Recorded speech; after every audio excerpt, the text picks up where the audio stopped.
ভারত মার্কিন চুক্তির পর ইতিমধ্যেই একটি গুরুত্বপূর্ণ তথ্য সামনে এসেছে। কি সেই তথ্য? বলা হচ্ছে ট্রাম্পের দাদাগিরি সহ্য করত না ভারত। ট্রাম্পের মেয়াদ শেষ হওয়া পর্যন্ত অপেক্ষা করতেও প্রস্তুত ছিল নাকি ভারত। মার্কিন স্বরাষ্ট্র সচিব মার্কো রুবিওর সঙ্গে বৈঠকে এমনটাই জানিয়েছিলেন ভারতের নিরাপত্তা উপদেষ্টা অজিত ডোভাল। সম্প্রতি ব্লুমবার্গের একটি প্রতিবেদনে এমনই তথ্য সামনে এসেছে। অবশ্যই ভারত মার্কিন বাণিজ্য চুক্তি নিয়ে আমরা দেখেছি ইতিমধ্যেই বিরোধীরা সরব হয়েছে এবং একাধিক ক্ষেত্রে বিরোধীরা যেভাবে বলছে যে ভারত রীতিমতো নতি স্বীকার করেছে মার্কিন যুক্তরাষ্ট্রের কাছে, সেই বিষয়ে যখন সরব হয়েছে বিরোধীরা, ঠিক সেই প্রেক্ষাপটেই এই তথ্য সামনে এসেছে। ট্রাম্পের দাদাগিরি সহ্য করত না ভারত। ট্রাম্পের মেয়াদ শেষ হওয়া পর্যন্ত অপেক্ষা করতেও প্রস্তুত ছিল ভারত। মার্কিন স্বরাষ্ট্র সচিব মার্কো রুবিওর সঙ্গে বৈঠকে এমনটাই জানিয়েছিলেন ভারতের নিরাপত্তা উপদেষ্টা অজিত ডোভাল। সম্প্রতি একটি প্রতিবেদন প্রকাশিত হয়েছে। সম্প্রতি ব্লুমবার্গের একটি প্রতিবেদনে এমনই তথ্য সামনে এসেছে।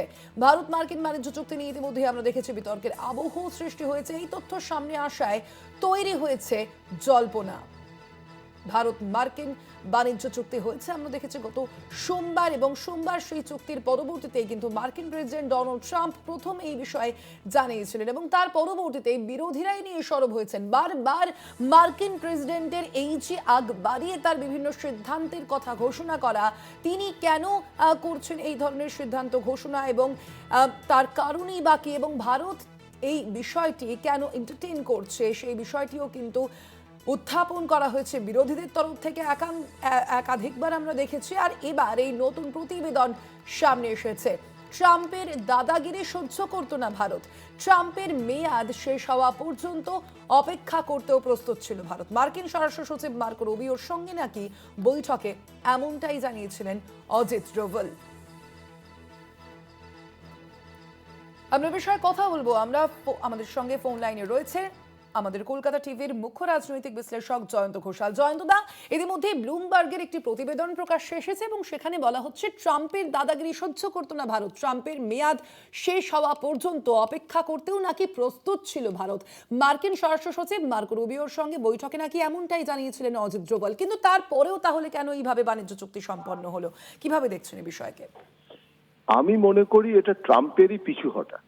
তার কারণটা হচ্ছে ট্রাম্প এমনই একজন ব্যক্তিত্ব যে যতটা গর্জান শেষ পর্যন্ত ততটা বর্ষণ করতে পারেন না। তার কারণ ট্রাম্প যে হম্বিতম্বিটা করছেন, কিন্তু এটাও ঘটনা ওনার যে পলিটিক্যাল আইসোলেশন পলিসি, যে আমেরিকা আমি একা, আমেরিকা ফর আমেরিকানস, এবং তারা যে সাবেক যে বন্ধু যারা, তাদেরকে পর্যন্ত তিনি মানে শত্রু তে পরিণত করেছেন। যেমন কানাডার সাথে তার সম্পর্ক অবনতি হয়েছে, জাপানের সঙ্গে তার অবনতি হয়েছে। শুধু ভারতকে বিচ্ছিন্নভাবে তো দেখলে হবে না, গোটা পৃথিবী পাগল হয়ে গেছে ট্রাম্পকে কেন্দ্র করে। মানে নোবেল পুরস্কার দেওয়া কাউকে একটা দেওয়া হবে সেটা পর্যন্ত তিনি নিয়ন্ত্রণ করতে চাইছেন। মানে কোনো রাগ ঢাক নেই, একটা অদ্ভুত আধিপত্যকামিতা, একনায়কতন্ত্রী মনোভাব। এবং শুধু ভারতের ক্ষেত্রে যে বাণিজ্যের যে শুল্ক বসানোর জন্য তা নয়, চীনের সঙ্গে দ্বৈরথ হলো। আমরা যখন চীনের সাথে সম্পর্ক আবার সুমধুর করার চেষ্টা করলাম, তখন সঙ্গে সঙ্গে তিনি বললেন যে আমি চীন এবং আমেরিকা এক হয়ে যাব, G2 করে দেবো, করে বাকি সব দেশগুলোকে আলাদা করে দেবো। তো এর এক ধরনের উন্মাদনা। এবং ভারত, আমি বলবো যে আমেরিকার যে একদম সম্পূর্ণ নতি স্বীকার করেনি, যেটা অজিত ডোভাল বলেছেন, আমি তার সঙ্গে অনেকটা একমত। এই কারণে যে যেভাবে পুতিন এলো ভারতে, খুব সহজভাবে যদি দেখা যায় যে পুতিনের ভারত আগমনটাই তো আমেরিকার মন পছন্দ ছিল না। রাশিয়ার কাছ থেকে তেল কিনবে না বলেছিল এবং আমরা ভারত কিন্তু সেটা শুনিনি। এবং পুতিন ভারতে আসা শুধু নয়, তিনি ঘোষণা করে দিয়ে গেলেন যে তিনি ভারতের সাথে কথাবার্তা হয়েছে, তেল রাশিয়া দেবে, এবং ক্ষেপণাস্ত্র অস্ত্র রাশিয়ার কাছ থেকে কেনাও বন্ধ করিনি। ইরানের সঙ্গে যে তেলের যে সরবরাহ, সেটাকে ফেজ ম্যানারে কমিয়ে দিলেও আমরা ইরানের সাথে যে হোস্টাইলিটি বা বৈরিতা চাইনি, তার বড় কারণ ইরানের বিদেশ মন্ত্রীর সাথে আমাদের বিদেশ মন্ত্রীর বৈঠক, ইরানের রাষ্ট্রপ্রধানের আশা।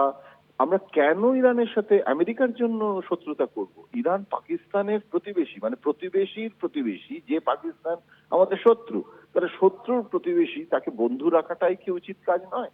সুতরাং এই জিনিসগুলো, এই যে নতুন একটা ভারসাম্যের যে রাজনীতি ট্রাম্প করছেন, কি হলো? ট্রাম্পকে তো পিছু হটতে হলো। এবং যে ধরনের শুল্কতে উনি রাজি হলেন সেটা অনেকটা মানে আমরা পেয়েছি। এবং কূটনীতিতে কিন্তু সম্পূর্ণ বৈরিতা, সম্পূর্ণ বন্ধুত্ব বলে কিছু হয় না। সেই গ্রে এরিয়াটা রাখতে হয়। এমনিতেই মোদির মানে প্রতিবেশী যে রাষ্ট্রগুলোর সাথে সম্পর্কের অনেক অবনতি হয়ে গেছে। বাংলাদেশের যে পরিস্থিতি হয়েছে সেটার জন্য অনেকটা তো আমেরিকার ভূমিকা সেই সময় ছিল, এটা নিয়ে কোনো সন্দেহ নেই। হিলারি ক্লিনটন, স্টেট ডিপার্টমেন্ট, এখন এখন পাকিস্তানের সাথে সম্পর্ক খারাপ, চীন পাকিস্তান অক্ষ সুবিদিত, সেখানে রাশিয়ার সাথে সম্পর্ক খারাপ করার কোনো মানে হয় না। আমেরিকা তো অনেক দূরে, প্রতিবেশী রাষ্ট্রগুলোতে চীনের কি প্রভাব বেড়ে গেছে, মায়ানমার, মালদ্বীপ, ভুটান পর্যন্ত। সুতরাং এই পরিস্থিতিতে আমেরিকার কাছে আত্মসমর্পণ করাটা সুষ্ঠু কূটনীতি নয়, বরং একটা একটা দর কষাকষির পরিসর রাখতে পারলে সেটাতে কিন্তু ভারতের মানে লাভ 18 আনা।